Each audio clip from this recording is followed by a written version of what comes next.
Oke, nah ini sebuah pertanyaan. Secara umum mungkin kita akan bertanya, kok pertanyaannya begini bunyi, siapakah kita sebenarnya? Apakah ini pertanyaan yang wajar? Mungkin kita tidak akan bertanya kepada diri kita sendiri, siapakah kita sebenarnya? Karena mungkin secara umum ini nggak pernah muncul pertanyaan ini. Tapi begini saudara, mengapa ada pertanyaan ini? Ya, meskipun kita nggak pernah dengar ya. Mengapa kita lihat pertanyaan ini? Siapakah kita sebenarnya? Karena apa yang dilihat Tuhan akan dirimu dan apa yang kita lihat terhadap diri kita sendiri seringkali, bukan kadang-kadang, seringkali tidak sama. Bagaimana Tuhan melihat kita dan bagaimana kita melihat diri kita seringkali, bukan jarang, seringkali tidak sama. Maksudnya tidak sama. Jadi begini, perspektif kita akan kita dan perspektif Tuhan akan kita seringkali tidak sama. Dan pada saat itu terjadi ada tidak sama, selalu yang benar, yang Tuhan yang selalu benar karena Dia tidak pernah salah. Gitu. Betapapun kita menyangka kita mengenal diri kita sendiri, pada saat terjadi tidak sama, the way God sees you and the way we see ourselves, maka yang benar adalah the way He sees you. Oke? Kita bisa bilang, enggak, saya tahu diri saya. Tapi begitu kita buka Alkitab ternyata enggak seperti itu. Ya, itu yang betul yang kita temukan di Alkitab. Sehingga penting banget kita tahu bagaimana Tuhan melihat kita, sehingga kita bisa menyelaraskan, memposisikan diri kita sama persis seperti bagaimana Tuhan melihat kita. Ini yang amat sangat penting saudara. Sehingga begini saudara, understanding salvation itu crucial. Bukan cuma penting, crucial. Amat sangat vitally important. Nah, sebenarnya saudara tahu kita belajar keselamatan ya, kita belajar salvation. Bahkan di kelas SOM pun kita belajar salvation. Kedengarannya gampang, salvation ya oke, Tuhan datang menyelamatkan kita. But deep di dalamnya, sampai seberapa dalam kita mengenal. Karena begini saudara, apapun yang kita hadapi, problem apapun yang kita hadapi di dalam hidup kita, itu kalau diurut biasanya, itu ada sangkut pautnya dengan ketidakpahaman akan siapa kita di hadapan Tuhan. Ada hubungannya dengan itu. Nah sehingga ini penting sekali. Salvation itu bukan cuma oke, Tuhan datang, bukan cuma urusan Sunday school, bukan. Saudara tanya dengan anak Sunday school, mengapa Tuhan Yesus mati? Semua mereka bisa jawab. Nah sekarang saya tanya saudara, pertanyaan Sunday school, mengapa Tuhan Yesus harus datang ke dunia? 90% akan menjawab untuk menebus dosa. Itu tidak salah, tapi tidak berhenti di situ.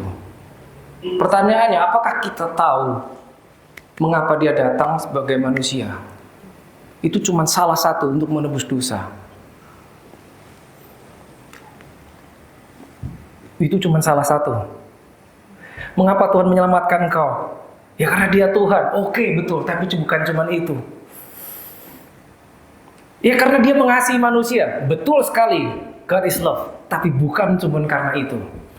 Apakah saudara tahu gambar besarnya, keseluruhan planningnya Tuhan? Seberapa pentingkah itu di mata Tuhan supaya engkau selamat? Ya, go back to the basic. Jawabannya adalah to bring back everything that was lost. Untuk mengembalikan semua yang telah hilang. Lalu, tahukah saudara yang hilang itu apa? Yang hilang dari kemanusiaan itu apa? Sehingga kok perlunya itu harus dikembaliin. Sampai untuk mengembalikannya, Yesus harus mati. Ya, kedengarannya simple. Saya mulai dengan ini saudara. Saudara tahu istilah unclaimed inheritance? Unclaimed inheritance. Warisan yang tidak diklaim. Juga kalau saudara Google, saudara ketik ya, unclaimed inheritance, itu akan muncul banyak. Maksudnya apa? Maksudnya di dunia ini banyak orang yang sebetulnya memiliki sesuatu, tapi dia tidak tahu bahwa dia memiliki itu. Contohnya begini, saudara kalau punya mortgage, begitu entah sekian tahun, 5 tahun, 10 tahun, 15 tahun, saudara punya mortgage, begitu saudara selesai, itu kan harus dibayar terus tuh, at least bulanan, saudara bayar terus. Begitu selesai, terakhir kali saudara membayar dan settled, Selesai.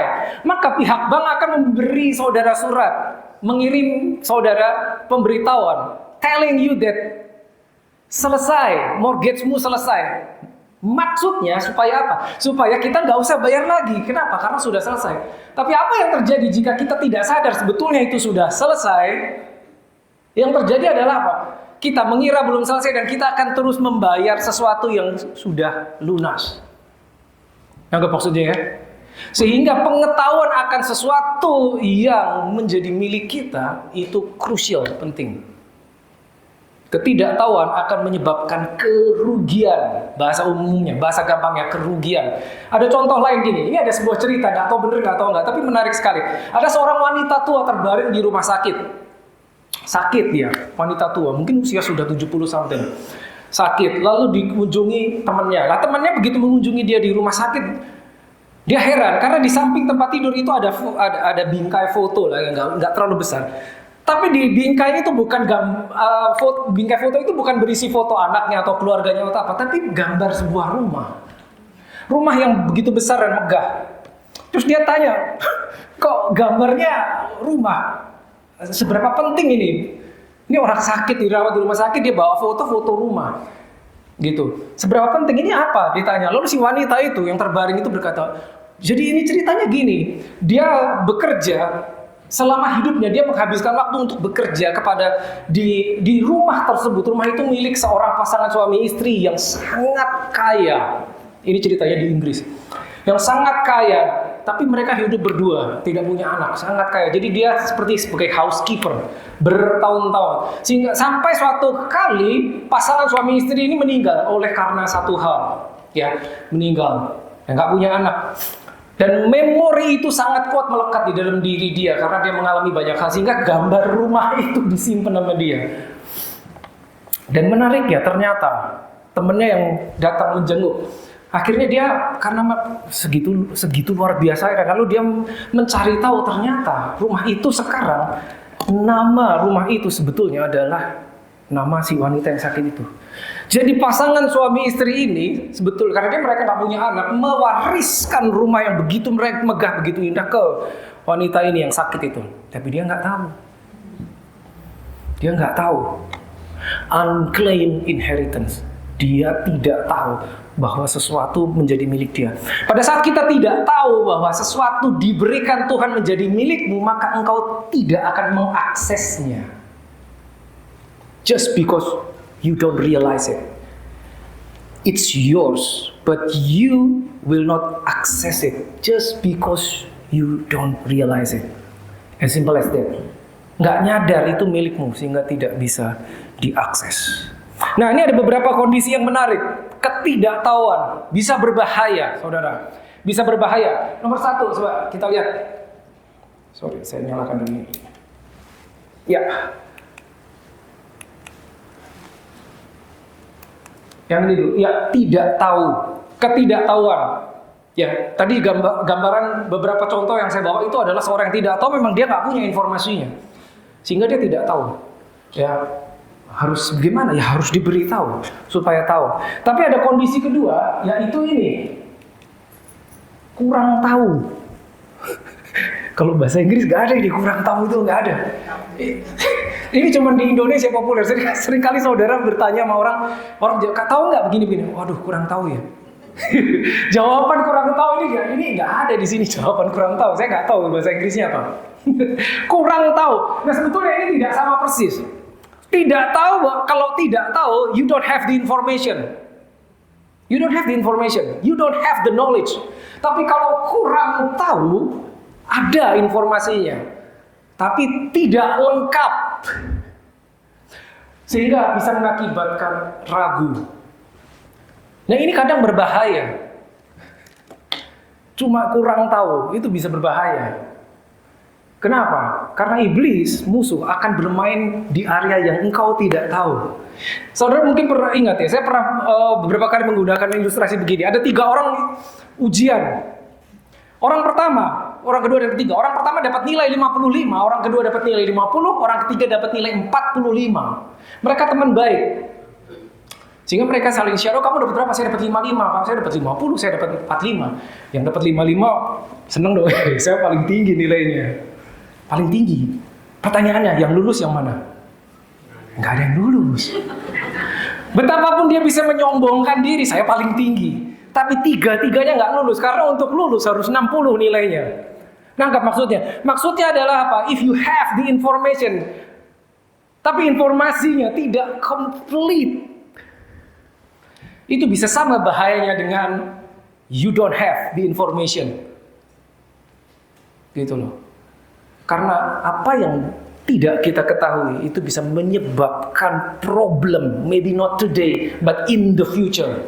Something that you don't know. Remember, what you don't know, you cannot access. Firman Tuhan berkata di Yohanes 8:32, kalau boleh, John 8 reading.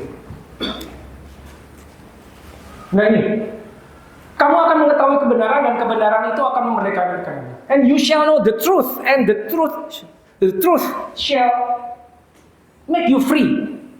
Kebenaran adalah apa? Firman Tuhan. Engkau akan mengetahui pada saat engkau mendengar firman Tuhan membaca, maka engkau mengetahui. Mengetahui itu apa? Engkau punya informasinya. Begitu punya informasinya, maka informasi tersebut, the truth, the word of God, itu yang akan memerdekakan kamu, membuat kamu bebas.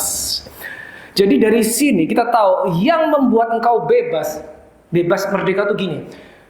If you have problems today, hari ini kau memiliki problem, memiliki masalah yang berat, berarti itu ada sesuatu bagian dalam diri kita yang tidak bebas. Okay, you got it? Semua jawabannya ada di firman Tuhan. Yang membuat kita bebas itu bukan firman Tuhan, bukan, tapi firman Tuhan yang engkau tahu. It's not the truth that can set you free, but the truth that you know. Betapapun luar biasa firman Tuhan, betapapun powerfulnya, jika kita tidak tahu, maka itu tidak bisa membebaskan kita, meskipun itu powerful. Anggap ya?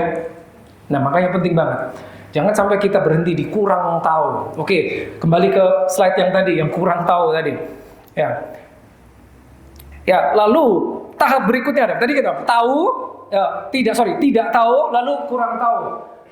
Lalu yang ketiga, pernah tahu. Ini juga nggak sama, saudara. Pernah tahu, tapi lupa. Lupa is a dangerous thing.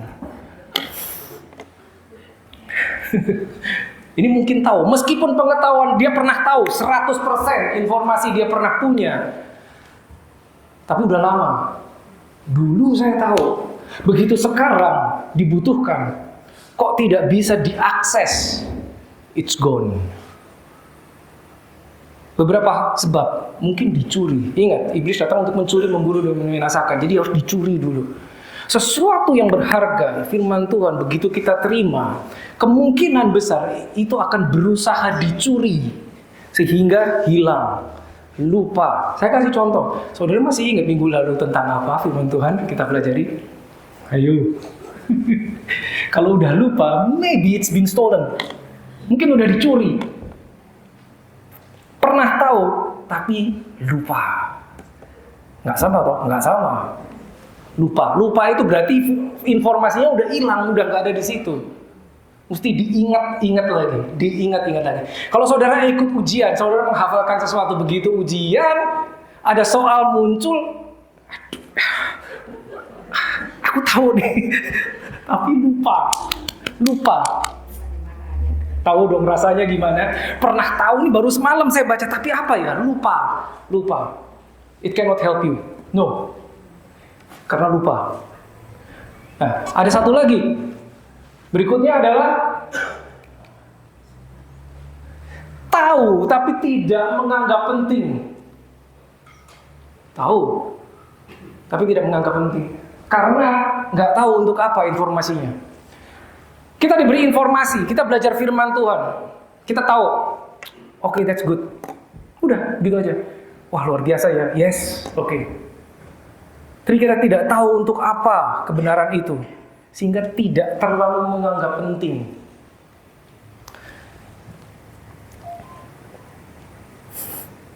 Ada satu lagi. Berikutnya apa? Boleh tolong? Iya. Tidak mau tahu. Ini ada mirip-mirip. Ini bukan berarti menolak loh. Nggak mau tahu tuh bukan berarti menolak. Kalau menolak tuh, saya mau kasih tahu kamu sesuatu. Enggak, saya nggak suka itu. Itu menolak. Kalau tidak mau tahu tuh, gini. Di dalam sebuah persekutuan dua, kebaktian, KKR loh 1.000 orang. Firman disampaikan, apa 1.000-1.000-nya menerima? Belum tentu kan? Ya. Ada yang tidak mau tahu, orangnya ada di situ, tapi firman disampaikan, pikirannya ada di luar. Tidak mau tahu, bisa terjadi. Bukan berarti menolak, tapi karena tidak menganggap penting, sehingga informasi tidak tersimpan di dalam memori. Mungkin begitu dia mendengar, detik itu dia ingat. Tapi pulang, besok lupa. Kalau kita anggap itu sebagai sesuatu yang penting, maka kita akan mengingatnya terus. Karena apa? Karena penting. Saudara ingat toh PIN number saudara berapa? Pasti ingat toh. Kalau enggak, saudara di depan mesin ATM, saudara mau tarik cash, lupa PIN. Meskipun itu milikmu, engkau tidak bisa mengakses because you don't remember. Tapi karena itu penting, maka kita tahu di mindset kita, jangan sampai saya lupa. Bila perlu saya tulis, saya catat, saya simpan, saya bawa terus. Itu dia. Bagaimana kita menganggap firman Tuhan itu seperti apa? Ini sering terjadi. Tapi ada yang lebih bahaya dari semua ini, yaitu yang berikutnya. Yang berikutnya, tolong.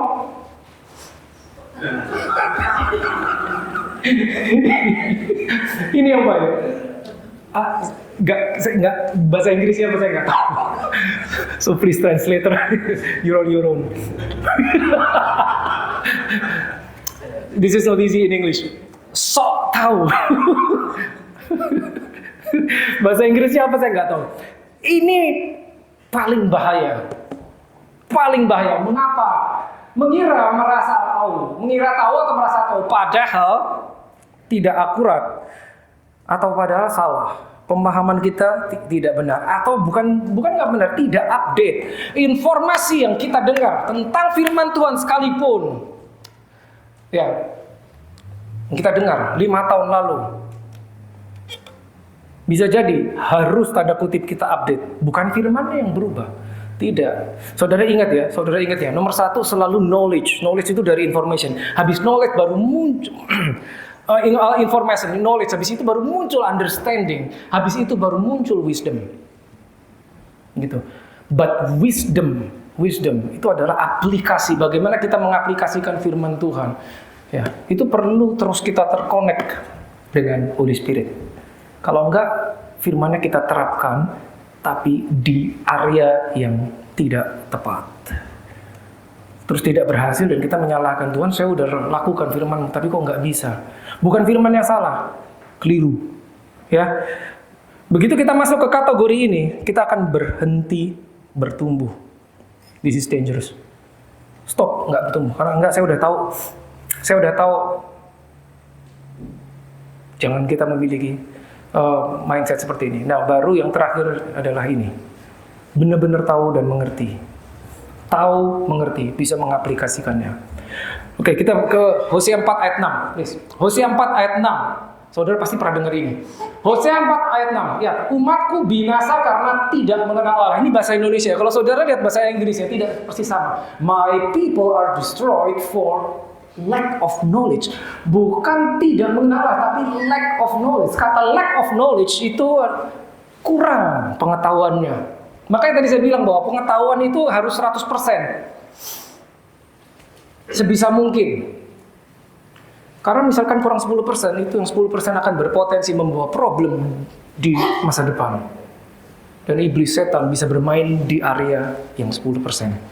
My people are destroyed for lack of knowledge. Kurang pengetahuan. Masalahnya kurang pengetahuannya kenapa? Bukannya informasinya tidak ada, informasinya ada, tapi engkau menolak. Bukan gak ada infonya, ada, informasinya ada. Knowledge-nya sebetulnya ada, diberikan, tapi ditolak. Engkaulah yang menolak pengetahuan itu, maka aku menolak engkau menjadi imamku. Betapa pentingnya imam. Kenapa? Karena kita tahu kita diciptakan sebagai imam dan raja. Akibat menolak, maka kurang pengetahuan. Dan akibat ini, maka kita tidak bisa menjadi imam. Dan karena engkau lupa. Ini melupakan pengajaran. Saudara baca sisanya. Betapa bahayanya. Lupa itu mungkin orang bisa lihat ya, lupa wis wajar. Tapi pada hal-hal tertentu, lupa itu bisa berbahaya. Begini saudara, saat seseorang diberikan informasi secara logis, harusnya dia mengerti kan. Tapi ternyata kan nggak terlalu gitu. Saudara berkata-kata dengan seseorang, diajak ngomong, nih aku kasih tahu nanti gini ya, habis ini gini. Harusnya dia tahu dong, udah dikasih tahu. Pertanyaan, apakah dia pasti tahu? Kan belum tentu dong. Saya kasih contoh gini, saudara pernah punya gini. Ada anak-anak. Saudara kasih tahu anak saudara mungkin. Nah, hati-hati ya, kamu jalan hati-hati. Lihat, itu di depan ada lubang. Hati-hati. Ada lubang, jangan sampai nyemplung. Udah. Habis itu nggak sampai 1 menit dia nyemplung. Loh kok bisa gitu? Harusnya begitu dikasih tahu, dia tahu. Tapi selesai less than 2 menit, nyemplung dia. Itu bisa terjadi, sangat bisa. Pertanyaannya, loh pada saat diberitahu, apakah dia tidak tahu? Pasti tahu. Tapi masalahnya, dia ingat apa enggak? Nomor 1, dia menganggap penting atau tidak. Informasi diberitahu kan, belum tentu orangnya menjadi tahu, belum tentu. Kalau orangnya tanda kutip cuek, maka meskipun sudah diberitahu, tetap nyemplung. Contoh lain, saudara ingat manusia pertama jatuh ke dalam dosa, Adam dan Hawa. Saudara tahu pasti dari Sunday School, gara-gara makan buah yang harusnya nggak boleh dimakan. Kalau dari beberapa description yang tadi sudah kita jelaskan, ada yang tidak tahu, ada yang kurang tahu, ada yang tidak mau tahu atau tidak menganggap penting, ada yang sok tahu. Adam diberitahu, jelas sekali Tuhan bilang, jangan makan buah yang itu, because the day you eat the fruit, you shall surely die. Hari engkau makan itu, engkau pasti mati. Ada kata surely die, engkau pasti mati. Very strong word, very strict. Tahu dong, tahu. Tapi kok dimakan? Kira-kira dia masuk kategori yang mana? Apakah dia tidak tahu? Tahu dong. Tapi kok dimakan? Kira-kira yang mana? Oke, saya ajak saudara mikir, kira-kira yang terjadi di Taman Eden ini yang mana? Yang mana? Mungkin yang ini, karena kitab tidak menjelaskan. Tapi mungkin yang ini, tahu tapi tidak menganggap penting. Dia tahu itu nggak boleh dimakan. Tapi mengapa dia makan? Satu yang dia nggak tahu, akibatnya pada saat dia makan, dia nggak sadar. Dia tidak sadar begitu itu dilanggar, maka yang jatuh ke dalam dosa bukan cuma dia, tapi seluruh kemanusiaan. Bukan hanya manusia, tapi seluruh kemanusiaan jatuh gara-gara dia. Gara-gara dia mungkin berposisi ini. Betapa pentingnya. Pada saat Tuhan memberitahu Adam jangan makan yang itu, karena hari engkau memakan yang engkau pasti mati. The day you eat the fruit, you shall surely die.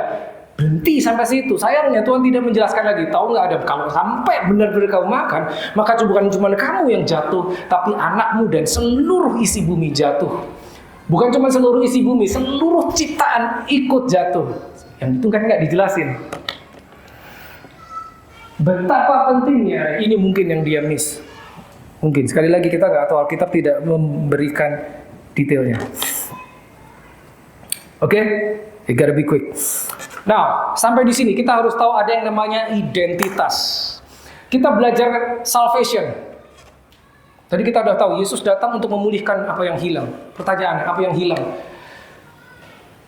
Apa yang hilang? Manusia diciptakan serupa dan segambar Tuhan. Begitu jatuh dalam dosa, gambarnya hilang. Rupa hilang. Holy Spirit harus pergi dari manusia. Ya kan? Kuasa hilang, otoritas hilang. Banyak yang hilang. Nah, itu dikembaliin. Ngembaliinnya, Yesus harus jadi manusia dan harus mati. understanding ini akan membuat saudara memahaminya secara berbeda dan melihatnya secara berbeda. Kalau kita cuma tahu Yesus mati untuk menebus dosa saya, oke, salib itu cukup, salib itu buat bayar. Tapi tidak perlu Holy Spirit dikembalikan kepada manusia. Beberapa minggu lagi kita akan merayakan Pentakost, hari di mana Holy Spirit diturunkan. Jadi harus sampai Holy Spirit balik.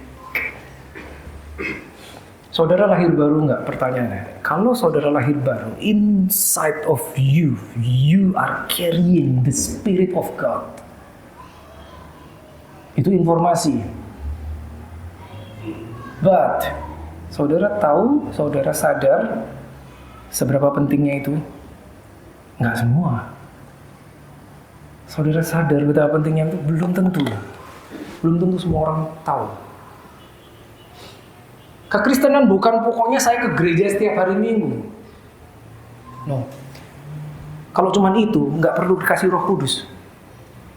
Pokoknya dosa dibayar, selesai. Kalau saudara ingat, kita diberitahu di Sunday School, Tuhan Yesus datang untuk menebus dosa. Betul, tapi masih ada. Dosa ditebus, habis itu dikembalikan apa yang hilang. Begitu Holy Spirit kembali, maka desain awal yang Tuhan mau untuk manusia, pada saat Dia menciptakan manusia, serupa, segambar, diberi kuasa, itu kembali. Itu kembali. Berarti di titik itu engkau bisa beroperasi seperti Kristus. Karena Holy Spirit-nya udah balik. Kesalahan identitas itu berbahaya sekali, saudara. Bahaya banget.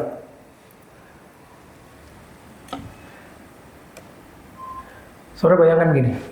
Saudara punya paspor.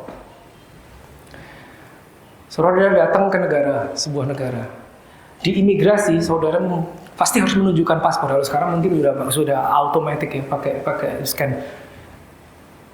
Beberapa negara belum otomatis seperti itu. Saudara menunjukkan paspor, tapi sampai di negara tersebut, saudara mengambil paspor yang keliru. Katakanlah saudara punya lebih dari satu paspor, saudara ngambil paspor yang keliru. Berarti identitasmu yang kau berikan itu keliru. Kamu nggak bisa dikasih masuk. Saudara tidak bisa diberi masuk. Karena identitas yang kita serahkan keliru. Nggak usah gitu deh. Siapa yang di sini member Rifsby Club? Ini ada ketuanya. Rifsby Club itu dekat situ. Member, ada kartu membernya.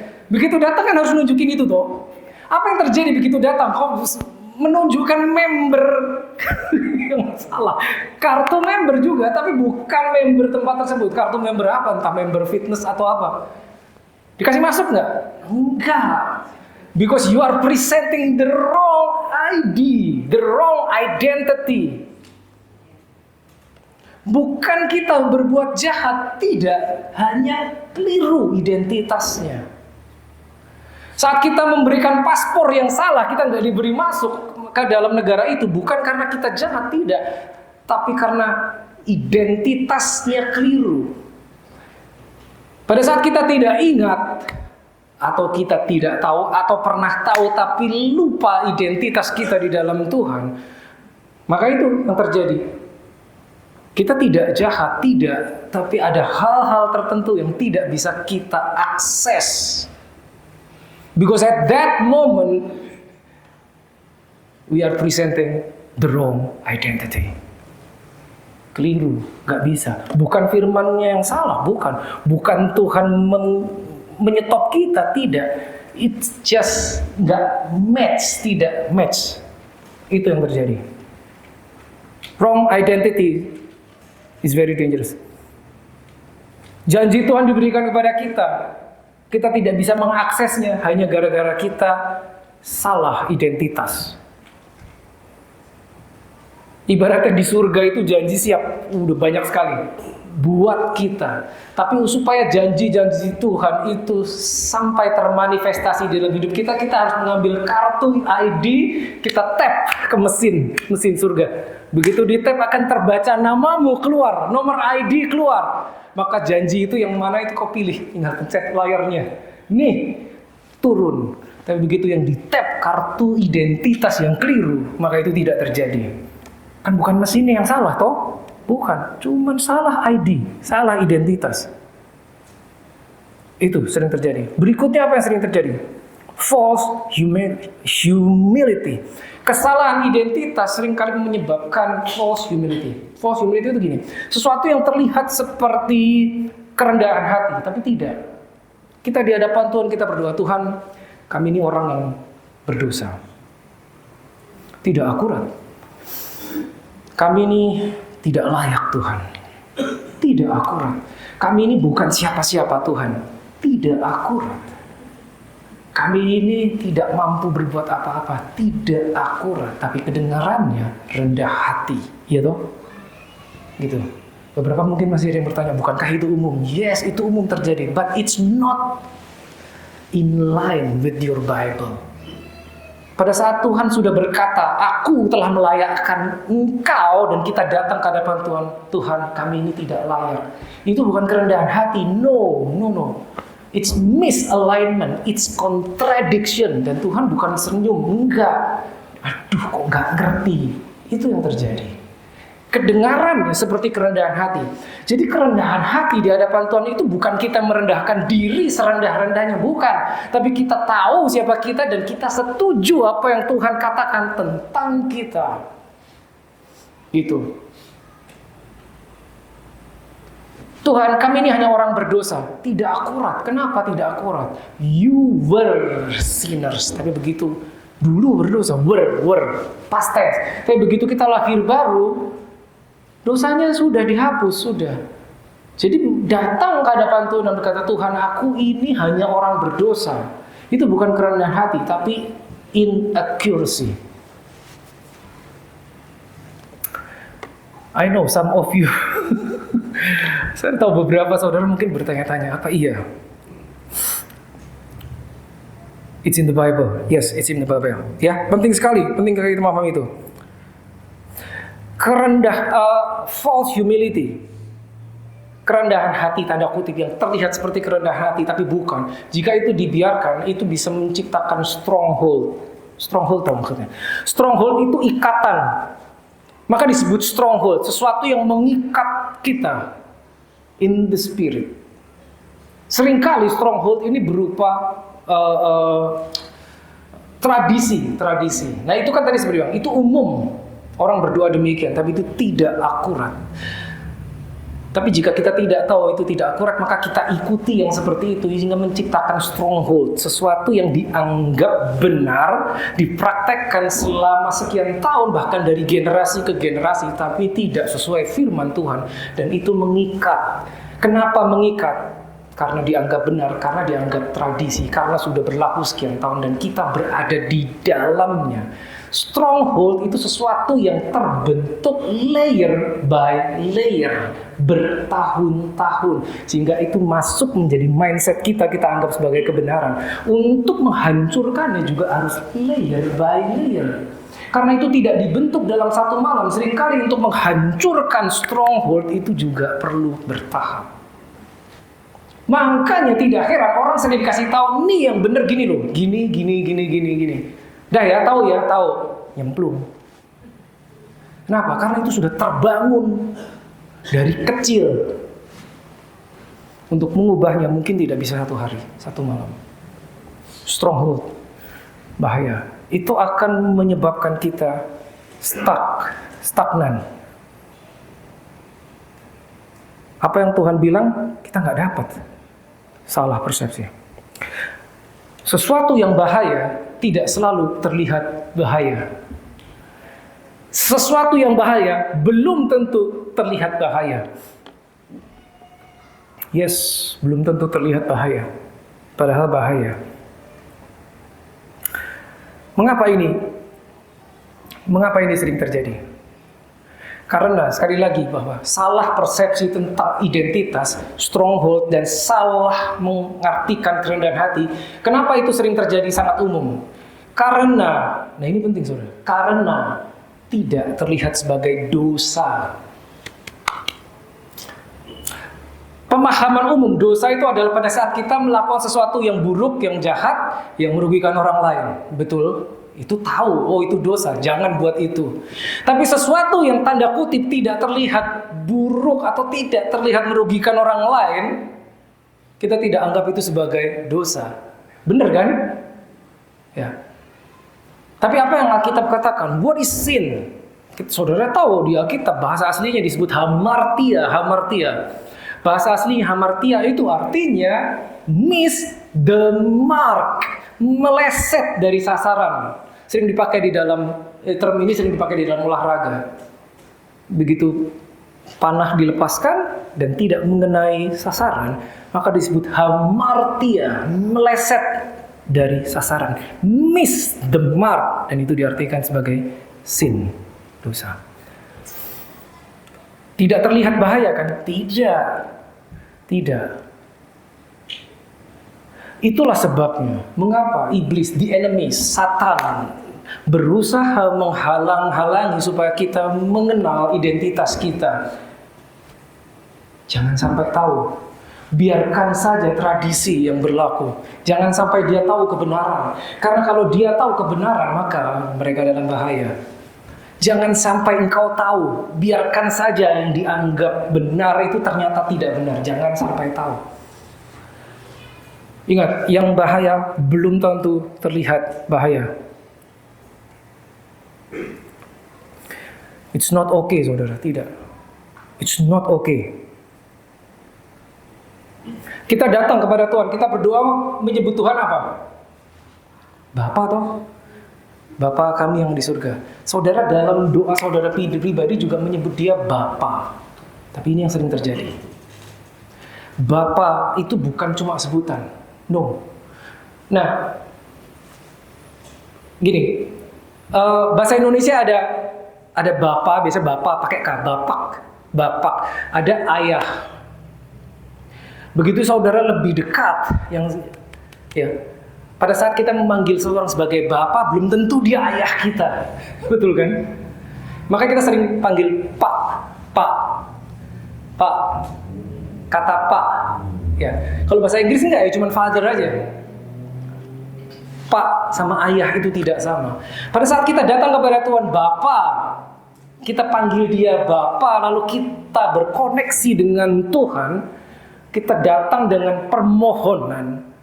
The problem is, perhatikan baik-baik, the problem is, seringkali pada saat kita datang kepada Bapa, kita tidak memposisikan diri kita sebagai anak. Gak bisa, saudara.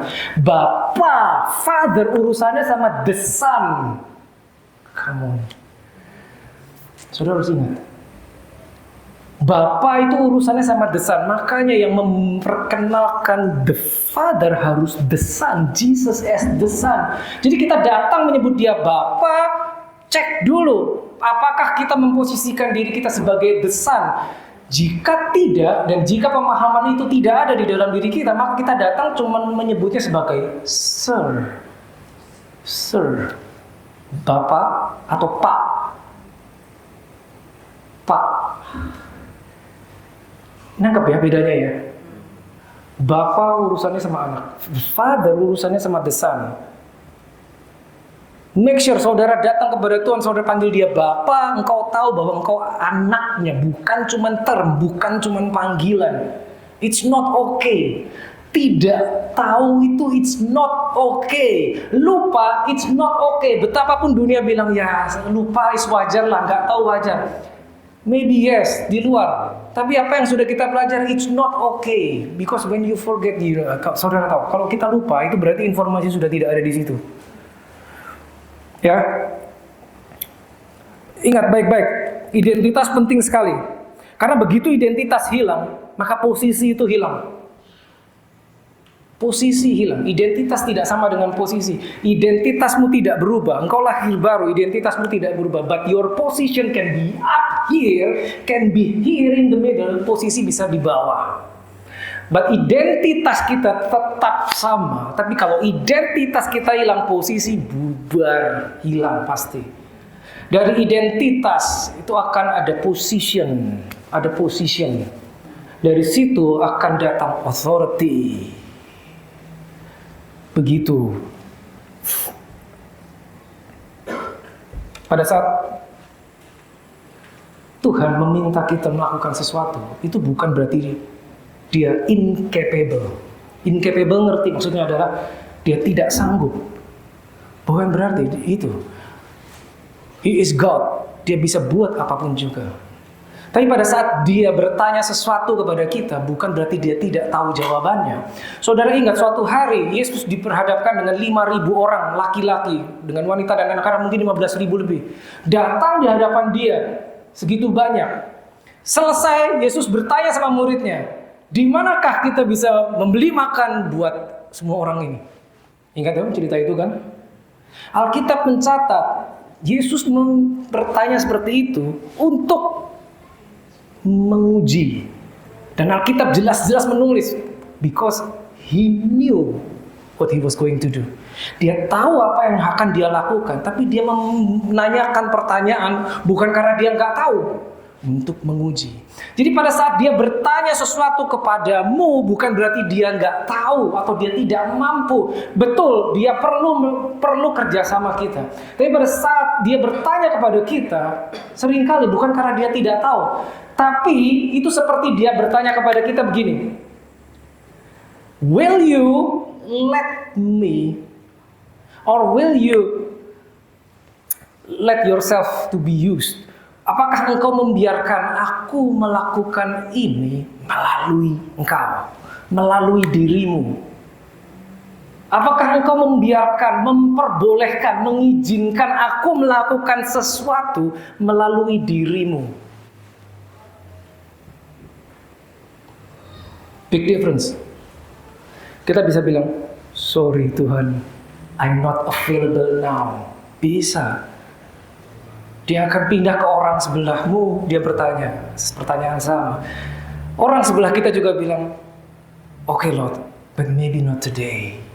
Pindah ke orang lain, dan orang tersebut menjawab, okay Lord, but I'm not capable. Ingat, yang dicari dia bukan ability, tapi availability. Dia tahu kita nggak bisa. Worship team boleh kembali. Dia tahu kita nggak bisa, tapi dia cari yang mau. Dia cari yang mau.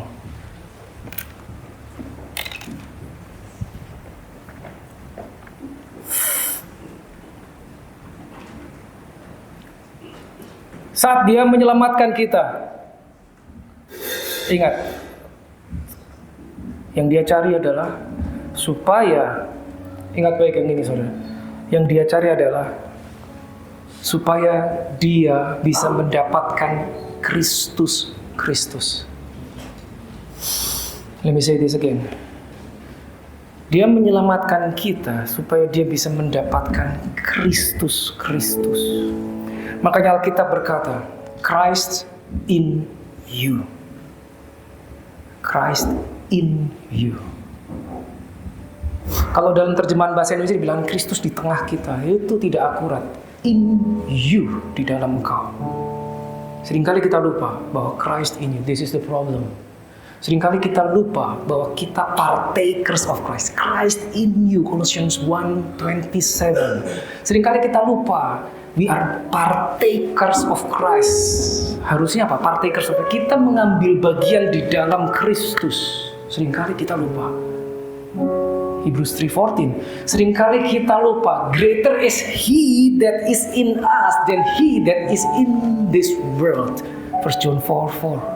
Seringkali kita lupa, as He is, so are we in this world. Seperti Dia, demikian pula kita.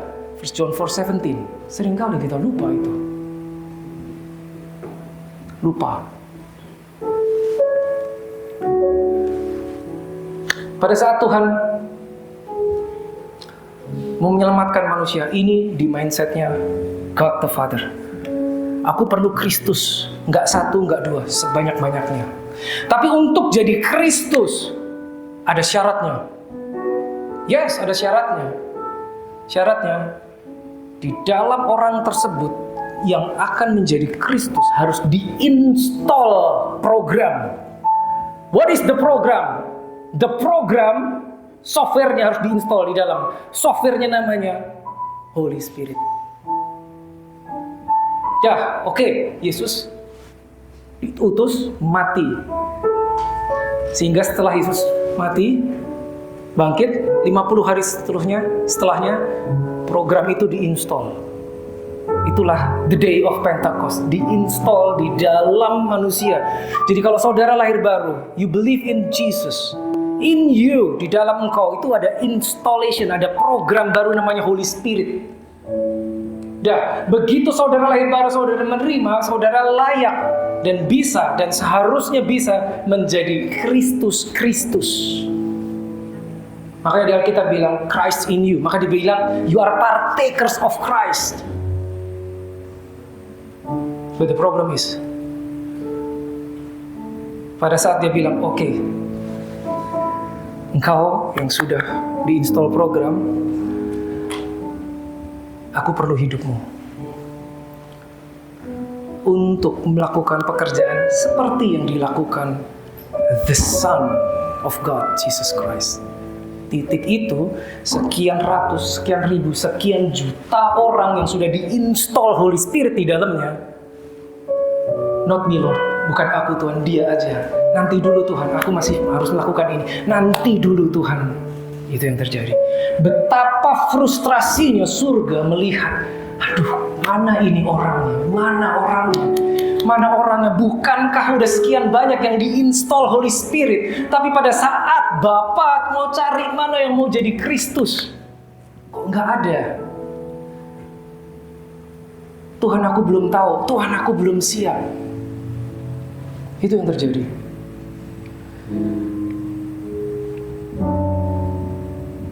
Posisimu, engkau harus tahu, saudara. Engkau harus tahu. Let us pray.